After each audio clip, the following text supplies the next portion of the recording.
ज़्यादा देर मत कीजिएगा उसमें।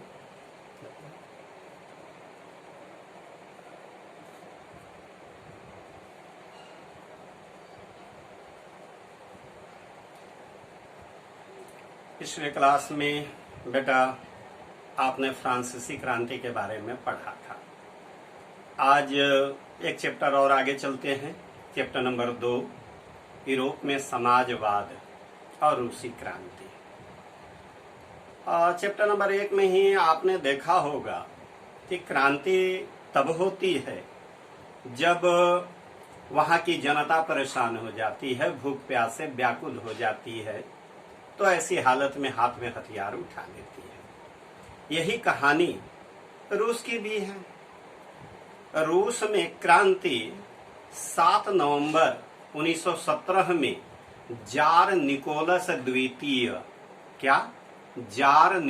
द्वितीय के शासनकाल में हुई थी। यह क्रांति कार्ल मार्क्स के समाजवादी विचारधारा पर आधारित थी। इस क्रांति के बाद विश्व में पहली बार रूस में समाजवाद की स्थापना हुई और फिर यहीं से समाजवाद यूरोप में और अन्य देशों में फैला। तो रूस की क्रांति का विश्व के इतिहास में बहुत महत्व है। जिस तरह से फ्रांसीसी क्रांति ने एक नए युग को जन्म दिया, ठीक उसी प्रकार से रूस की क्रांति ने भी एक नए युग का सूत्रपात किया। आप देख रहे हो बेटा, यह विश्व का मानचित्र है। ये पीला पीला आपको दिख रहा होगा, यही रूस है। और जिस समय ये क्रांति हुई उस समय रूस का जार, रूस में राजा को जार कहा जाता था, तो रूस का जार निकोलस द्वितीय था।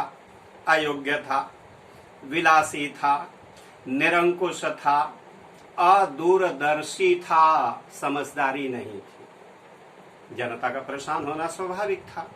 सबसे खराब हालत तो किसानों की थी। उनके पास अपनी भूमि नहीं थी, वो जमींदारों की भूमि पर कृषि कार्य करते थे। जमींदार उनसे बेगार भी कराते थे और उनका भरपूर शोषण करते थे। ठीक यही हालत मजदूरों की भी थी। रूस में फैक्ट्रियां स्थापित हो चुकी थी। ये फैक्ट्री मालिक यानी कि पूंजीपति रूसी मजदूरों का भरपूर शोषण करते थे। जार ने कभी भी मजदूरों की दशा की ओर, या ये कहिए कि उनकी दशा को सुधारने की ओर कभी ध्यान नहीं दिया, जिस कारण रूस के मजदूरों ने 1905 में क्रांति कर दी। मगर जार ने बड़ी ही निर्दयता पूर्वक इस क्रांति को कुचल दिया। बड़ी संख्या में मजदूर मारे गए। ऐसी हालत में रूस में समाजवादी नेता भी थे जो इन मजदूरों को हमेशा समाजवादी क्रांति करने के लिए प्रेरित करते रहते थे। रूस में कुछ बुद्धिजीवी भी थे। तुर्गनेव नाम आपको याद रखना है। तुर्गनेव, दोस्तोवस्की, टॉल्स्टॉय, इन लोगों ने भी अपने विचारों से रूस में क्रांति को अनिवार्य कर दिया। क्रांति करने के लिए रूसी जनता को प्रेरित किया। तो क्रांति की तो पूरी पृष्ठभूमि बन चुकी थी। अब ठीक इसी समय 1914 में यूरोप में प्रथम विश्व युद्ध शुरू हो गया। रूस भी इस विश्व युद्ध में शामिल हो गया। फल क्या हुआ कि रूस के 6 लाख सैनिक इस विश्व युद्ध में मारे गए, 20 लाख से ऊपर घायल हुए और बंदी बना लिए गए। इस घटना से पूरे रूस में असंतोष की लहर दौड़ गई। अभी लोग इससे उबर भी नहीं पाए थे कि उसी समय रूस में भीषण अकाल पड़ गया। लेकिन निरंकुश जार शाही और उसके भ्रष्ट राज कर्मचारियों ने अकाल पीड़ितों की कोई मदद नहीं की। ऐसी स्थिति में रूस में क्रांति अनिवार्य हो गई और यही कारण है कि रूस में क्रांति हुई। इस क्रांति ने बहुत बड़ा परिवर्तन लाया। इस क्रांति के परिणाम स्वरूप जार निकोलस का निरंकुश शासन समाप्त हो गया।